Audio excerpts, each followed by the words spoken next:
یونس علیہ السلام۔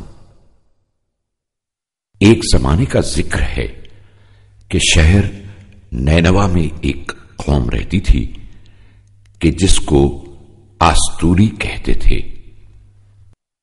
ان کا شہر بہت خوبصورت اور دیکھنے کے قابل تھا۔ 2 نہریں دجلہ اور فرات اس کے درمیان سے بہتی تھیں۔ آستور قوم کے جاہل لوگ خدا کے بجائے بتوں کی پوجا کرتے تھے اور ہر ایک نے اپنے لیے عجیب و غریب شکل کے بت بنائے ہوئے تھے جن کی عبادت کرتے، ان کے سامنے ہاتھ جوڑتے اور انہی سے مدد مانگتے تھے۔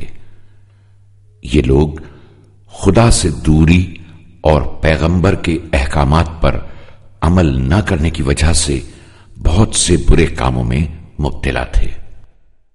ظلم و ستم کرتے، فقیروں کی مدد نہ کرتے اور ان سے غرور اور تکبر سے پیش آتے۔ ہمارے مہربان خدا نے ان لوگوں کی ہدایت اور انہیں گناہوں سے دور کرنے کے لیے حضرت یونس علیہ السلام کو نبی بنا کر بھیجا۔ حضرت یونس علیہ السلام جو کہ ایک مہربان اور نرم دل انسان تھے، انہوں نے اس آستوری قوم کو خدا اور قیامت کی طرف دعوت دیتے ہوئے کہا،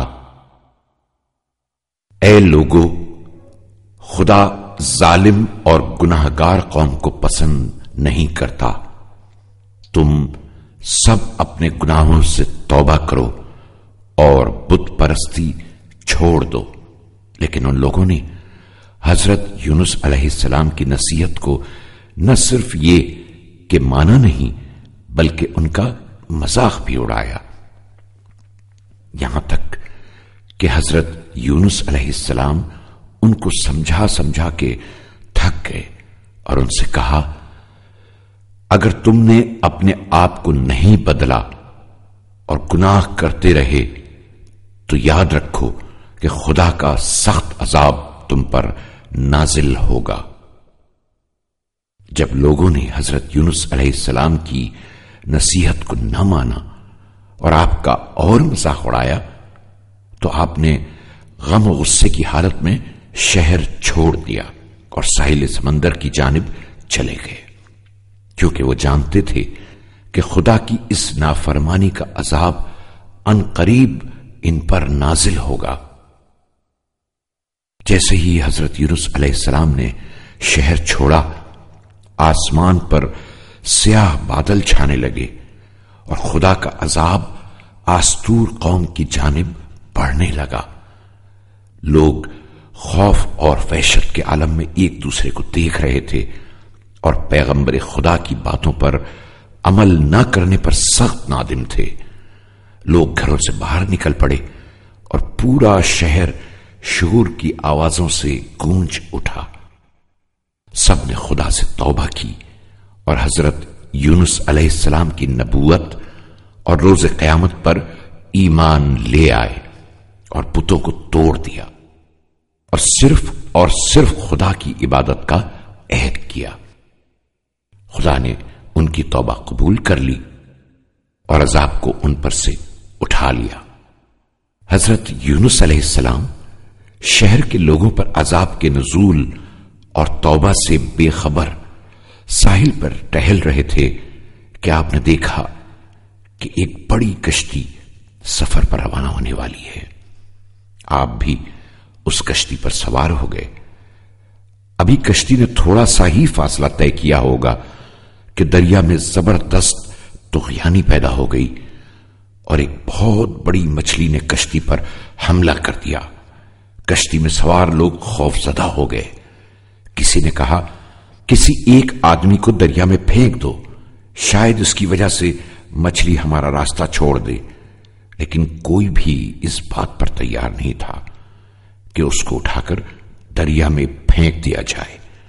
اچانک حضرت یونس علیہ السلام آگے آئے اور کہا کہ مجھے دریا میں پھینک دو۔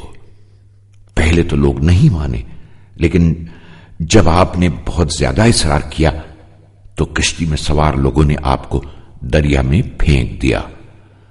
دیو ہیکل مچھلی نے اپنے بڑے سے منہ کو کھولا اور صحیح سالم حضرت یونس علیہ السلام کو نگل گئی۔ مچھلی کا پیٹ بہت بڑا تھا، لیکن شیشے کی طرح صاف و شفاف، جس میں عجیب و غریب مناظر حضرت یونس علیہ السلام کو نظر آ رہے تھے۔ مچھلی نے خدا کے حکم سے حضرت یونس علیہ السلام کو صحیح سالم رکھا۔ کچھ دن بعد خدا نے مچھلی کو حکم دیا کہ وہ حضرت یونس کو ساحل پر پہنچا دے۔ مچھلی نے خدا کے حکم کی اطاعت کی اور آپ کو ساحل پر چھوڑ دیا۔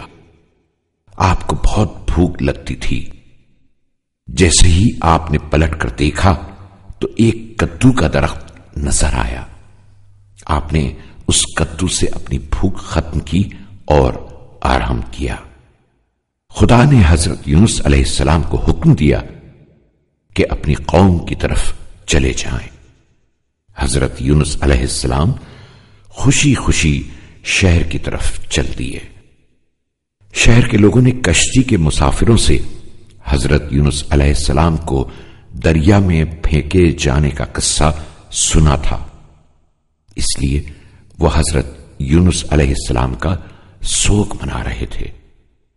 لیکن جیسے ہی انہوں نے حضرت یونس علیہ السلام کو زندہ و سلامت آتے دیکھا، ان کا غم خوشی میں بدل گیا اور سب نے مل کر خدا کا شکر ادا کیا۔